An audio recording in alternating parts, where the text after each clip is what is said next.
Kita hari ini, seluruh masyarakat dunia dibikin bengong dan terbelalak oleh sebuah negara bernama Iran. Apa? Dia melakukan sesuatu di luar dugaan seluruh rakyat dunia. Kekuatan perang yang bernilai triliunan, pesawat tempur, kapal, misil, dan semuanya rontok oleh barang-barang yang hanya ratusan juta. Tapi bukan urusan ratusan jutanya, tapi urusan apa? Satu, ini penting bagi orang Jawa Barat, mereka bangga terhadap peradaban Persia, dan dia sudah merasa kami sudah menjadi bangsa besar sejak 5.000 tahun yang lalu. Kami bangsa beradab, sehingga tidak boleh ada satupun manusia yang menginjak-injak peradaban kami. Pemimpinnya, imamnya lebih baik, lebih memilih hidup syahid di awal dibanding dia selamat tapi negaranya diinjak.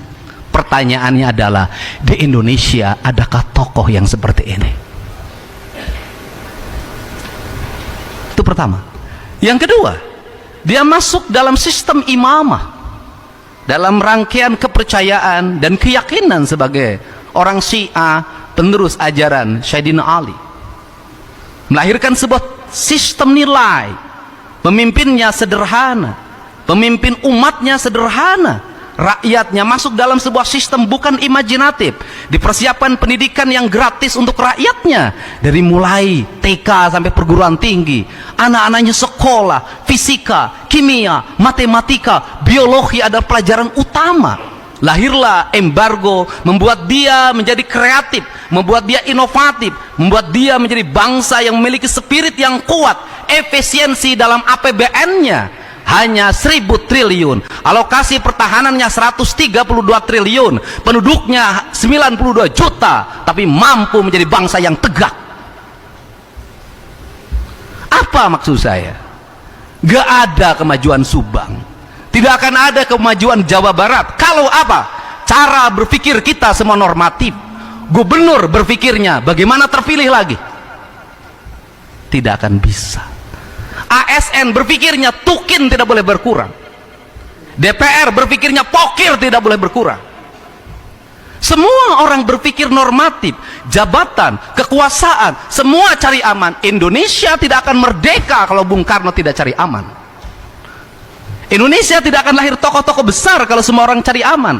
Kalau semua cari aman, berpikir hanya karir dan masa depan, saya tidak meyakini kita akan maju. Kenapa? Kita masuk pada wilayah normatif. Yang penting APBD-nya WTP. Persoalan WTP isinya apa? Lain belakangan. Yang penting pertanggungjawabannya diterima, output dan outcome-nya. Yang penting pegawai negeri kelihatan oleh pimpinannya. Maka negeri ini tidak akan sampai puncak kemajuan. Kenapa? Tidak ada orang yang melakukan dialektika pengabdian sebagai abdi negara, sebagai bayangkari negara secara total pada negara kesatuan Republik Indonesia, pada provinsi Jawa Barat. Tidak akan pernah tercapai. Kenapa? Kita hanya akan melakukan pekerjaan yang itu juga. Silahkan dicek perjalanan pemerintah 40 tahun ke belakang, provinsi 40 tahun ke belakang, regulasi pemerintahnya itu juga. Kenapa? Tidak ada pembangunan yang visioner, berumbur panjang, membuat dialektika kebangsaan kemanusiaan dan menjadi satu sendi nilai yang melahirkan manusia unggul atau mau. Tidak ada. Dan kita akan terus tertinggal. Caranya bagaimana? Perubahan mental, perubahan filosofi, perubahan ideologi kebangsaan, ideologi kejawabaratan, itu menjadi satu kesatuan. Sehingga ketika saya sangat mencintai Siliwangi, ketika saya ada mencintai Pajajaran, mencintai Sunda sebagai dialektika ideologi yang saya miliki, dan seringkali orang mengkafirkan itu, sesungguhnya apa? Ini adalah jalan terang menuju sebuah kemajuan. Tidak bisa kita tanpa memiliki dialektika itu melahirkan sistem nilai yang mengikat masyarakatnya menjadi masyarakat kokoh dan hebat. Tidak bisa. Dalam keindonesiaan, terlepas dari apapun, saya melihat ada beberapa ras yang memiliki dialektika kuat masyarakatnya, dan dia tumbuh menjadi orang-orang hebat di Indonesia. Sunda sebagai basic awal harus mau melakukan itu. Nah, kalau seperti itu maka dialektikanya secara rohania, satu, kita terikat pada Allah, yang kedua kita terikat pada Rasul, yang ketiga kita terikat pada sahabat dan para wali. Tetapi dari sisi genetika kita terikat pada leluhur kita yang disebut dengan karuhun.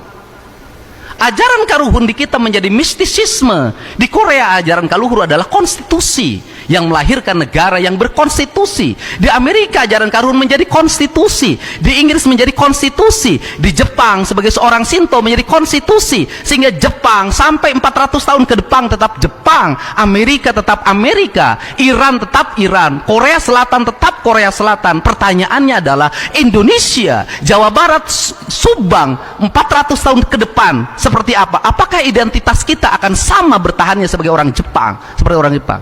Tidak. Kita mengalami perubahan ideologi yang dalam setiap waktu mengikuti tren.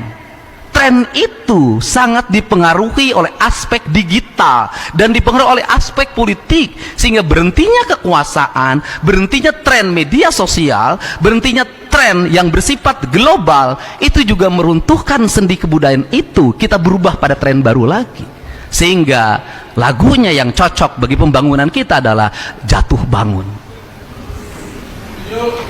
Ini harus dirubah mindsetnya. Karena ini harus dirubah mindsetnya, harus konstitusi. Tapi harus ada yang memulai.